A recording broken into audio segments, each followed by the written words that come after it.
పెళ్ళైనా పండగైనా వేడుక ఏదైనా పట్టుచీరల ప్రత్యేక వేదిక వారాహి సిల్క్స్. సిఎస్కే పై ఇరగదీశారు ఇషాన్ కిషన్. ఉత్కంఠ మ్యాచ్ లో చెన్నై పై సన్ రైజర్స్ హైదరాబాద్ ఘన విజయం సాధించింది. ఇషాన్ కిషన్ కు తోడయ్యారు క్లాసెన్. మొత్తం 47 పరుగులు ఆయన చేయడం జరిగింది. మొత్తం 19 ఓవర్లలోనే 181 లక్ష్యాన్ని ఛేదించింది హైదరాబాద్. చెన్నై విజయంతో ప్లే ఆఫ్స్ కు ఉన్నటువంటి అర్హతను సాధించాయి సన్ రైజర్స్ హైదరాబాద్ తో పాటుగా గుజరాత్ టీం. ఇక చివరి మ్యాచ్ లో విజయంతో పాటుగా మిగతా జట్ల ప్రదర్శన పైన కూడా సిఎస్కే భవిష్యత్తు ఆధారపడి ఉంది. మొత్తం నిన్న జరిగినటువంటి మ్యాచ్ యొక్క తీరుతెన్నులను ఒకసారి గమనించిన తర్వాత సిఎస్కే వర్సెస్ హైదరాబాద్ మధ్య సాగినటువంటి వైరం మొత్తం 19 ఓవర్లలో 181 లక్ష్యాన్ని కూడా ఛేదించింది సునాయాసంగా హైదరాబాద్ టీం అని చెప్పుకోవాలి. సో సన్ రైజర్స్ వైపే నిన్న ఆల్మోస్ట్ పూర్తి స్థాయిలో విజయం సాధించేటువంటి అవకాశం ఉందన్నట్టు కూడా విశ్లేషకులు కూడా అభిప్రాయపడినటువంటి వైరాన్ని మనం చూసాం. సన్ రైజర్స్ హైదరాబాద్ అదరగొట్టిందని చెప్పుకోవాలి. ఒక కీలకమైనటువంటి మ్యాచ్ లో 8వ విజయంగా IPL 19 లో ప్లే ఆఫ్స్ కు దూసుకెళ్లింది ఆ టీం. ఇక నిన్న జరిగినటువంటి మ్యాచ్ లో చెన్నైని మట్టి కనిపించింది. మొత్తం మీద జరిగినటువంటి మ్యాచ్ యొక్క తీరుతెన్నులను ఒకసారి గమనించినప్పుడు ప్రధానంగా IPL ప్లే ఆఫ్స్ కి ప్రవేశించింది సన్ రైజర్స్. ఆసక్తికరంగా సాగినటువంటి మ్యాచ్ లో మొత్తం 5 వికెట్ల తేడాతో చెన్నై పైన ఘన విజయం సాధించింది. మొదట చెన్నై మొత్తం 7 వికెట్ల నష్టానికి 180 పరుగులు చేసినటువంటి వైనాన్ని మనం చూసాం. బ్రెవిస్ కానివ్వండి, కార్తిక్ శర్మ కానివ్వండి, సంజు శాంసన్ కానివ్వండి, ఈ విధంగా కీలకంగా వీరు కూడా రాణించినటువంటి పరిస్థితి. ఇక కమిన్స్ తో పాటుగా ఇషాన్ మలింగా, సాకిబ్, ఇషాన్ కిషన్ కూడా ఎక్కడికక్కడ పూర్తి స్థాయిలో మ్యాచ్ లో కీ రోల్ పోషిస్తూనే మనకు కనబడతాడు. అయితే లక్ష్యం పెద్దగా లేకపోయినప్పటికీ, సో మందకొడిగా సాగినప్పటికీ పిచ్ పై ఉన్నటువంటి పరిస్థితి, పిచ్ కండిషన్స్ పైన సన్ రైజర్స్ కు పూర్తి స్థాయిలో ఈ మ్యాచ్ సాధించడం చాలా తేలికమైనటువంటి అంశం అయితే కాదు. సో పెద్దగా తేడా లేకపోయినా సునాయాసకంగానే మ్యాచ్ ని సాగినటువంటి వైన మనం చూసాం. ఆ జట్టు పరుగుల కోసం కష్టపడక తప్పలేదు నిన్నటి పిచ్ లో.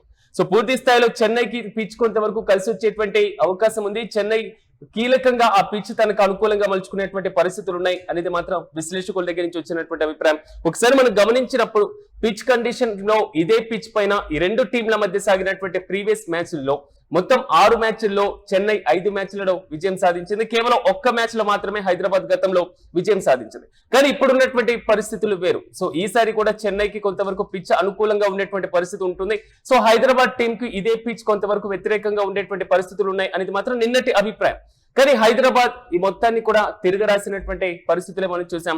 సిఎస్కే పైన ఇక్కడికక్కడ కీలకంగా తన విజయాన్ని కూడా నమోదు చేసినటువంటి పరిస్థితి. బలమైనటువంటి షాట్లతో 4లు 6లతో స్కోర్ బోర్డును కూడా పరుగులు పెట్టించారు. సో కీలకంగా చెన్నై టాస్ గెలిచి బ్యాటింగ్ ను ఎంచుకున్నటువంటి విజువల్స్ మనం నిన్న జరిగినటువంటి మ్యాచ్ లో చూసాం. సంజు శాంసన్ ధనాధన్ బ్యాటింగ్ తో మాత్రం మెరుపు ఆరంభాన్ని ఇచ్చాడు. అతని 6లు 2 4లు బాదటంతో ఇన్నింగ్స్ లో తొలి ఓవర్లలోనే నితీష్ కుమార్ రెడ్డి 17 పరుగులు కూడా ఇచ్చినటువంటి వైనం చూసాం. ఇక శాంసన్ వరుసగా 3 4లతో హింగేను కూడా ఎక్కడికక్కడ కంట్రోల్ చేశారు. కానీ అతని దూకుడు ఎక్కువసేపు లేనటువంటి పరిస్థితులే నిన్న జరిగినటువంటి మ్యాచ్ లో మనం గమనించాలి.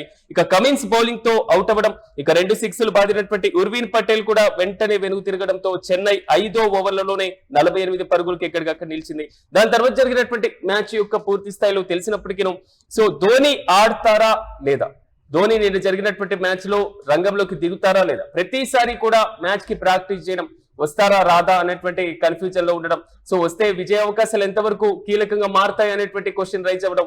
సో ధోనిని అడ్డం పెట్టుకొని కేవలం పూర్తి స్థాయిలో ఒక బిజినెస్ గా మార్చేస్తున్నారు అని నెటిజన్లు కూడా ఫైర్ అయినటువంటి పరిస్థితులే మనం చూసాం. కానీ సిఎస్కే అభిమానులకు నిరాశ తప్పలేదని చెప్పుకోవాలి.